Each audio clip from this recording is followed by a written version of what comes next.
안녕하십니까. 저는 팁5에 대해서 발표하게 될 AI 빅데이터 융합 경영학과 김상욱이라고 합니다.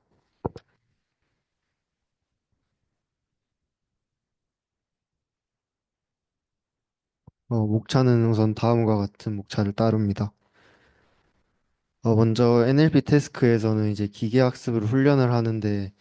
이 일을 이제 뭐라고 말할 수 있냐면 이제 모델이 텍스트를 이해할 수 있도록 일반적인 지식을 개발하는 것이라고 이제 NLP 태스크에서는 이야기를 합니다. 그래서 예전부터 최근까지 이제 프리트레이닝이나 이제 트랜스퍼 러닝과 같은 부분이 어떤 식으로 접근하고 어떻게 발전하고 있는지에 대해서 간략하게 말씀드리면 이제 예전에는 워드 벡터를 사용해서 이제 단어 정체성을 연속적인 표현으로 매핑해서 이제 유사한 단어들이 유사한 벡터로 이제 매핑되도록 하는데 최근에는 이제 데이터 자체가 이제 풍부한 태스크에서 모델을 전체적으로 이제 프리트레이닝을 하고 그거에 대해서 뭐 파인 튜닝을 한다든지 아니면 추가적인 다운스트림 태스크에 맞춰서 추가적인 작업을 하는 것이 현재 이제 일반화된 방법입니다.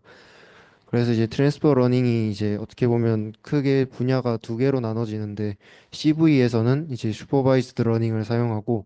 이는 이제 라벨링된 데이터셋을 필요로 합니다. 이에 대한 예시로 뭐 이미지넷과 같은 게 대표적인 데이터셋이 될 텐데 그런 데이터셋을 활용해서 이제 프리트레이닝을 하는 반면에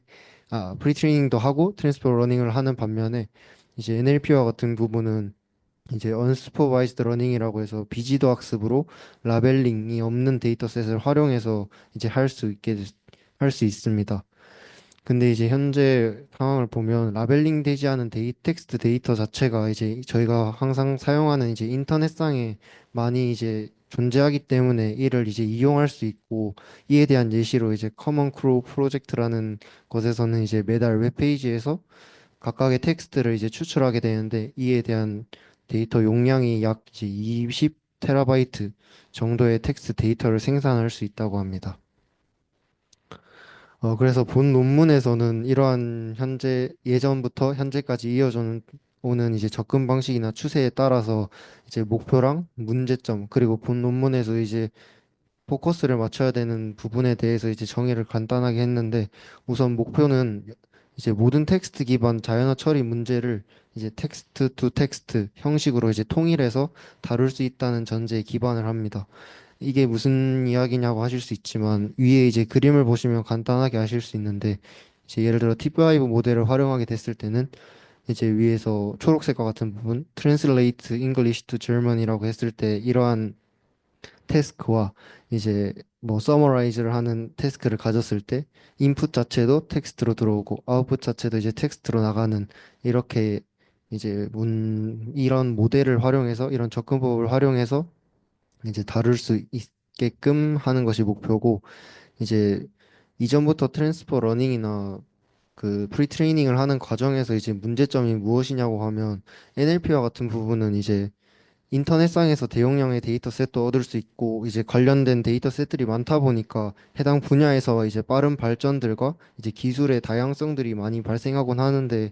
이게 이제 서로 다른 알고리즘을 비교하고 또 새롭게 생겨난 기법이 어떤 기여를 하는지 구분하는 게 이제 트랜스퍼 러닝의 기존 방법조차도 이제 이해하기 어렵게 만든다고 합니다. 그래서 이제 본 논문에서 이제 초점을 맞춘 게 어떻게 보면 트랜스퍼 러닝을 한다거나 아니면 프리트레이닝을 하는 과정에서 어떠한 새로운 방법론을 제안하는 것이 목표가 아니라 현재 이제 해당 분야에서 현재 상태에 대한 이제 포괄적인 관점을 제공하는 것이 최종적인 목표입니다. 그래서 이제 T5 모델이 어떤 구조를 가졌냐라고 하면은 이제 트랜스포머의 아키텍처를 기본 베이스로 가지는데요. 이제 트랜스포머 자체에서 이제 중요한 개념이 이제 셀프 어텐션이라는 개념인데 셀프 어텐션이라는 개념을 활용해서 이제 시퀀스를 처리할 때 각 요소를 시퀀스의 나머지 요소들의 가중평균으로 대체하는 그러한 핵심적인 개념을 계속해서 사용한다고 합니다. 이 말이 무슨 말이냐고 하면은 일반적으로는 뭐 RNN이나 그런 부분을 따질 때는 한 방향에 대해서만 이제 뭐 문맥을 파악할 때 이제 활용한다든지 그런 경우가 있는데 그게 아니라 이제 각 단어들 즉 토큰들이 문장 내에서 다른 모든 단어를 얼마나 중요하게 여기는지 계산해서 그 중요도 즉 가중치를 바탕으로 해서 이제 새로운 벡터를 만드는 과정을 거치는 것을 이전 트랜스포머에서 사용했는데 현재 T5 모델에서도 기본 베이스로 활용하고 있습니다. 그리고 트랜스포머 아키텍처를 기본적으로 사용한다고 했기 때문에 인코더와 디코더 블록이 존재하고요. 인코더 같은 경우에는 블록을 이제 스택으로 구성하고 각 블록은 이제 셀프 어텐션 레이어와 소규모 피드 포워드 뉴런으로 이제 이루어진 두 개의 하위 구성 요소로 구성을 하고 있고 디코더와 같은 부분은 과거 출력에만 주의를 기울이는 이제 오토 리그레시브 방법을 활용하는데 이는 이제 GPT와 같이 디코더만 활용해서 이제 문장을 생성하는 분야에서 자주 사용되는 방법입니다. 그래서 이제 이렇게 T5 모델이 트랜스포머 모델의 베이스를 가지는데 기존의 트랜스포머와 이제 다른 점이 있다면 어떤 게 있느냐라고 하면 이제 포지션 임베딩에서 조금 차이점이 있는데 기존의 트랜스포머는 어떻게 보면 이제 절대적인 위치를 사용하는데 이는 그거와 다르게 릴레이티브 포지션 임베딩이라고 해서 이제 상대적 위치 임베딩을 사용하게 됩니다. 그리고 또한 이제 각각의 트랜스포머에도 레이어 노멀라이제이션을 사용하는데 이 기존에 존재하는 레이어 노멀라이제이션이 아니라 심플리파이드 레이어 노멀라이제이션이라고 해서 이제 기존의 노멀라이제이션에서 바이어스를 제거해서 이제 파라미터 수를 감소한 형태의 이 노멀라이제이션을 사용합니다. 그래서 이제 릴레이티브 포지션 임베딩 자체가 어떻게 되는지 간단하게 이제 설명을 드리고 넘어가려고 하는데 어 우선 왼쪽에 존재하는 그림 자체가 현재 이제 포지션 임베딩 자체를 하는 과정이고 릴레이티브 포지션 인코딩 자체가 지금 0과 1, 2 그리고 3으로 이제 나타나져 있는 것을 알 수 있습니다. 그래서 우선 개념적으로 먼저 설명을 드리면 이제 오프셋 범위 즉 상대 위치는 128까지 이제 로그 스케일로 증가하고 128을 초과하는 모든 상대적 위치는 동일한 임베딩을 할당한다라고 이제 하는데 왜 128까지 활용하고 그때까지 이제 로그 스케일로 증가를 하는가라고 하면은 거리가 늘어남에 따라서 어떻게 보면 가까운 단어들이 더 중요한 문맥을 담고 있는다라고 판단을 했을 때 거리가 멀어질수록 그에 대해서 덜 민감하게 표현할 수 있게 이제 오프셋을 포지션 임베딩을 줌으로써 좀 더 가까운 단어에 집중할 수 있게끔 하는 것입니다. 왼쪽의 그림을 예시로 들어서 설명을 한다면 이제 I think therefore I am이라는 단어 문장이 존재할 때 이제 오프셋을 2라고 기준을 둡니다. 그리고 이제 그에 대한 이제 릴레이티브 포지션 인코딩을 보았을 때 I think therefore I에서 이에 해당하는 게 이제 2라고 되어 있으니까 오프셋 자체도 2였으니까 이제 앞뒤로 플러스 그러니까 마이너스 2, 마이너스 1, 0, 1, 2 이런 식으로는 이제 무조건 인코딩 값을 가지고 그의 범주에 벗어나는 것은 이제 가장 가까이에 있는 인코딩, 릴레이티브 포지션 인코딩 자체의 값을 가져가는 것을 볼 수 있습니다. 뭐 예를 들어서 i 자체가 2의 값을 가지기 때문에 앞에 두 단어는 1과 0, 정상적으로 릴레이티브 포지션은 인코딩 된 이제 값을 가지지만 그 앞에 존재하는 이제 i와 같은 경우는 이제 가장 가까이 존재하는 값인 think의 이제 인덱스 값을 받는 경우를 보실 수 있습니다. 그래서 이렇게 나타내는 것 자체가 지금 릴레이티브 포지션 임베딩이라고 표현을 할 수 있는 거고요. 그리고 나서 이제 또 중요한 게 현재 이 데이터셋에 대해서 논문에선 조금 중요성이나 아니면 관련해서 좀 이야기를 많이 하는데 그렇게 하는 이유 자체도 이제 라벨이 없는 데이터의 품질, 특성, 크기 자체가 트랜스퍼 러닝 자체에 미치는 영향을 측정하는 데 이제 관심을 두고 그에 대한 영향에 대한 실험이나 관련해서 좀 알아보기 위해서 관련된 이제 커먼 크롤 웹에서 스크래핑한 텍스터를 출처로 활용해서 데이터를 생성하게 됩니다. 그래서 데이터 전처리 방식 자체는 제가 뭐 처음부터 10개까지 이제 작성을 해놨지만 뭐 이런 기준을 통해서 데이터 전처리를 해서 어떻게 보면 클린한 데이터셋을 얻었다고 이제 이야기를 할 수 있을 것이고 이렇게 새로운 기존에 어떻게 보면 커먼 크롤 웹에서 그냥 스크래핑한 데이터들도 많을 것이고 다른 데이터셋들도 많이 있을 건데 왜 새로운 데이터셋을 만들었고 이거를 왜 우리한테 이야기해 주는지에 대한 궁금증을 가질 수 있는데 그에 대한 이유는 이제 기존 데이터셋은 지금 현재 전처리 방식 자체도 10가지로 제가 표현을 했지만 이보다도 더 많은 이제 필터링 규칙들을 기존에는 사용하고 있었고 그리고 기존 데이터셋 자체는 공개적으로 이제 어떻게 보면 GitHub나 이런 다른 웹사이트 상에 이용할 수 있게끔 되지 않는 게 현재적인 그런 위치라서 어떻게 보면 공개적으로 이용 가능하게 할 수 있게 하기 위해서 해당 데이터셋을 만들었다고 볼 수 있고, 또한 이제 기존에는 범위가 제한적이었는데 이를 좀 더 확장해서 이제 새로운 데이터셋을 가지기 위해서 생성했다고 보시면 될 것 같습니다. 그리고 다음으로는 이제 인풋과 아웃풋의 포맷에 대해서 이제 다루는 부분이 있는데, 제가 앞에서 말씀드렸다시피 이제 다양한 태스크를 다루는 이제 단일 모델로, 즉 하나의 모델로 이제 모든 태스크를 처리하기 위해서 이제 모든 태스크 작업 자체를 텍스트 수 텍스 형식으로 이제 변환을 하고, 이제 각 모델이 어떤 태스크를 수행하는지 이제 명시하기 위해서 이제 원래 입력 시퀀스 앞에 각각의 태스크별로 뭐 예를 들면 이제 요약을 해달라든지 아니면 번역을 해달라고 한다든지 이런 이제 태스크별 이제 텍스트 접두어를 추가해서 이제 모델에 입력하게 됩니다. 뭐 아래는 이제 영어를 독일어로 번역하는 예시를 제가 간단하게 놔뒀는데, 이제 that is good이라는 인풋 값 앞에 존재하는 translate English to German이라는 이 프리픽스로 나타낸 태스크별 텍스트 접두어를 말하는 것입니다. 그래서 이를 이제 거의 모든 태스크에 쉽게 변환해서 진행을 하였지만, 결국엔 텍스트 접두어 자체에 대한 선택도 이제 하이퍼 파라미터를 선택하는 것이랑 동일하다고 판단했고, 그리고 정확한 표현으로 변경을 해도 사실 이 실험을 진행함에 있어서 큰 영향을 미치지 않았다는 것을 알게 되고, 그리고 다양한 접두어 선택에 대한 실험을 이제 어떻게 보면 광범위하게 수행하지는 않았다고 이 문단 제일 아래 부분에 서술을 했습니다. 그래서 이제 다음은 실험 부분인데, 이제 실험 부분에서 사용한 모델이 이제 어떤 건지에 대해서 간략하게 설명드리겠습니다. 어, 트랜스포머의 표준 인코더, 디코더를 사용했고, 각각 이제 벌트 베이스 스택과 유사한 크기와 구성을 갖도록 이제 설계를 했기 때문에 인코더와 디코더는 각각 12개의 블록으로 구성되어 있고, 각 블록의 피드포워드 뉴런은 출력 차원이 3070이며 뭐 dense 레이어를 포함하고 렐루 비선형성과 또 다른 덴스 레이어 자체를 가진다고 합니다.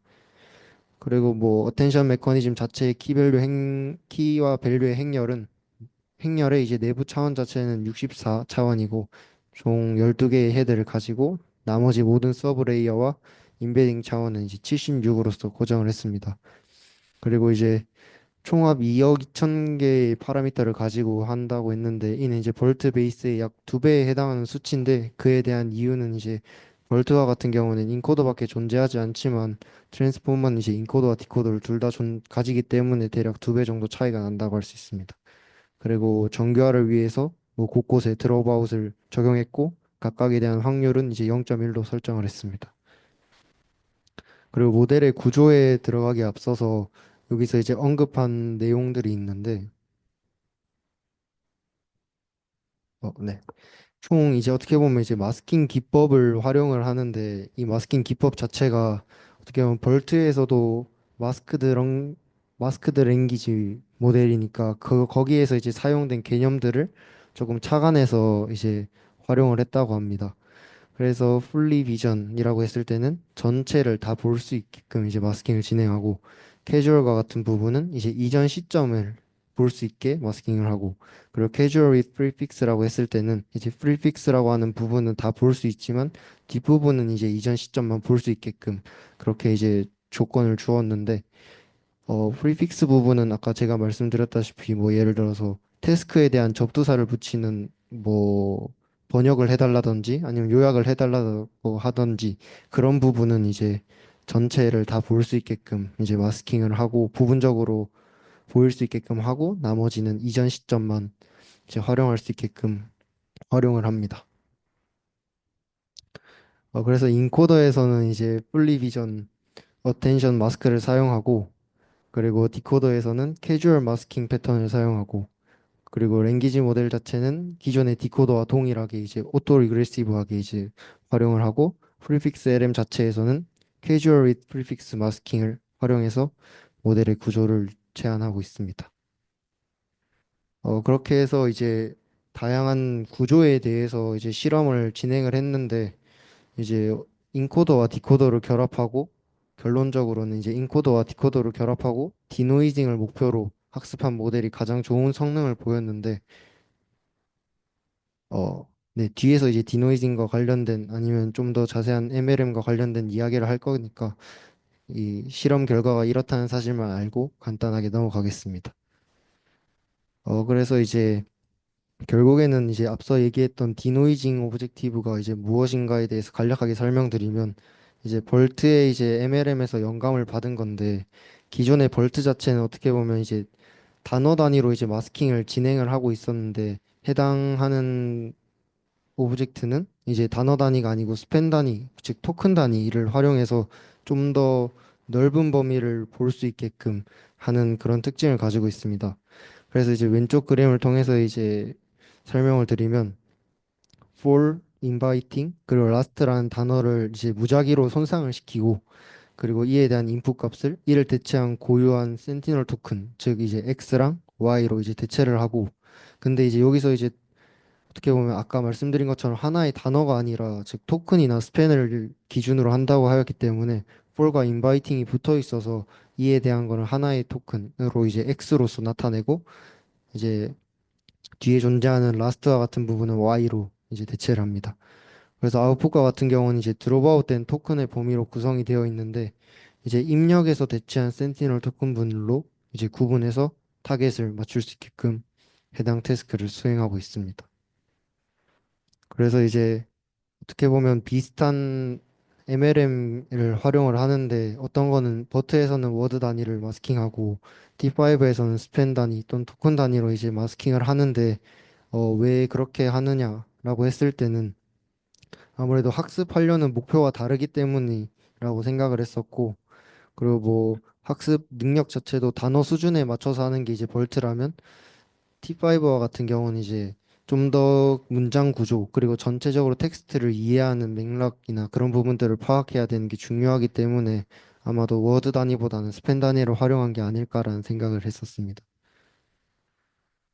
그리고 어떻게 보면 벌트, 그 마스킹과 같은 기법을 하나만 오브젝티브로 두고 실험을 한 게 아니라 이제 다양한 왼쪽에서 보실 수 있는 프리픽스 랭귀지 모델링이랑 버트 스타일, 그리고 디셔플링, 그리고 뭐 메스 스타일 등과 같이 다양하게 이제 실험을 진행을 합니다. 그래서 이 사진을 보실 때는 뭐 인풋 값이랑 타겟 값을 어떻게 가져가는지에 대해서만 조금 더 집중해서 보시면 좋을 것 같습니다. 그리고 나서 이제 이를 활용해서 이제 어떻게 보면 실험을 진행을 해봤는데 결국에는 이제 볼트 스타일 MLM을 활용한 방공식과 리플레이스 커럽티드 스펜스가 이제 가장 좋은 성능을 보임을 알 수 있었습니다. 그리고 이제 커럽션 레이트를 조정하면서 이제 최상의 결과를 내는 것이 무엇인지도 같이 실험을 해 보았는데 이때는 이제 15%일 때가 가장 좋은 성능을 보일 수 있었습니다. 이 커럽티드 레이트 자체가 어떤 것이냐면 그 마스킹을 할 때 마스킹 자체를 뭐 예를 들어 뭐 80%를 마스킹 한다든지 아니면 80%는 원본으로 두고 20%를 마스킹 한다고 할 때 그렇게 이제 손상되는 부분에 대한 비율을 정했다고 저는 생각을 했는데 네, 그렇고요. 그리고 이제 그 자체에 존재하는 이제 스팬 랭스 자체는 이제 그 하나의 센티널 토큰이라고 하는 거 안에서 이제 최대로 가질 수 있는 아니면은 얼만큼의 토큰 얼만큼의 단어 자체를 이제 길이로 가져야지 더 괜찮은 성능을 보이는지에 대해서도 실험을 했는데 결국에는 이제 커럽티드 레이트 자체는 15%일 때, 그리고 토큰의 스팬 길이의 최적은 이제 3일 때 가장 좋은 성능을 보임을 알 수 있었습니다. 그래서 이 그림과 같은 경우는 이제 이 본 논문을 적은 사람들이 이제 어떤 식으로 자기들이 접근해서 실험을 했고, 이제 그 부분에 대해서 이제 표로서 아니면 그림으로서 나타낸 사진입니다. 그리고 이제 다음으로는 앞서 말했던 이제 데이터셋과 관련해서도 다양한 실험을 진행했는데 우선 C4와 같은 부분은 제가 앞서서 이제 말씀을 드렸기 때문에 넘어가고 뭐 C4 unfiltered라고 해서 기존에 아까 제가 10가지에 대해서 전처리 과정을 거쳤다고 했는데 그런 전처리 과정을 거치지 않은 데이터셋, 뭐 위키피디아의 데이터셋, 뭐 등등과 같이 다양한 데이터셋을 많이 활용해서 이제 실험을 했는데 결국에 가장 좋은 성능을 보인 건 이제 이 본 논문을 작성한 사람들이 만든 C4라는 이제 데이터셋이 가장 프리트레이닝을 했을 때 가장 좋은 성능을 보임을 알 수 있었습니다. 그리고 이제 트레이닝 스트래터지라고 해서 이제 전략을 세웠는데 뭐 나름 언슈퍼바이즈드랑 언슈퍼바이즈드한 프리트레이닝과 파인 튜닝을 하는 방법 그리고 뭐 멀티태스크 트레이닝을 하는 방법 그리고 뭐 리브 원 아웃 멀티태스크 트레이닝을 하는 방법 등과 같이 다양한 전략들을 많이 사용했는데 이제 여기서 새롭게 나온 개념이 이제 멀티태스크 러닝이라고 해서 단일 모델로 여러 태스크를 한 번에 수행하는 것을 목표로 하는 이제 멀티태스크 러닝을 제안했다고 합니다. 이 자체는 이제 여러 태스크들을 하나의 이제 프리트레이닝 하는 것처럼 언슈퍼바이즈드 태스크로 취급하고 프리트레이닝 데이터셋과 다운스트림 태스크의 데이터셋을 섞어서 이제 한 번에 학습하는 방법을 멀티태스크 러닝이라고 한다고 합니다. 그에 따라서 이제 결과를 보게 되면 뭐 언슈퍼바이즈드 프리트레이닝과 그리고 그거에 맞게끔 각 태스크에 막 다운스트림 태스크에 맞게끔 파인 튜닝을 진행한 것이 가장 좋은 성능을 보임을 알 수 있었습니다. 그리고 나서 이제 최종적으로 이제 자기들이 실험한 것들에 대해서 어떻게 보면 가장 좋았던 성능들을 보인 것을 다 이제 합쳐 놓은 게 아래 위 앞에 보이는 그림과 같은 이제 표로서 이제 나타낼 수 있는데 네, 그렇습니다. 그리고 이제 마지막 결론은 이제 T5 자체는 이제 모든 태스크 자체를 텍스트 텍스트 형식으로 변환하고 다양한 자연어 처리 NLP 작업을 이제 하나의 통합된 모델이라는 T5로 이제 처리를 할 수 있게 됐고 대규모 데이터셋을 활용해서 프리트레이닝을 시키고 각 특정 태스크에 맞게 이제 파인 튜닝을 진행하면서 이제 적합한 성능을 보였습니다. 그리고 이제 트랜스포머 기반의 아키텍처를 사용하면서 이제 인코더와 디코더를 두 개를 가지는 구조를 채택했고 물론 모델 크기에 따라서 성능의 차이가 있지만 큰 모델일수록 더 나은 성능을 이제 발휘함을 알 수 있었습니다. 네, 제가 참고한 자료고요. 네, 이상으로 발표를 마치겠습니다. 감사합니다.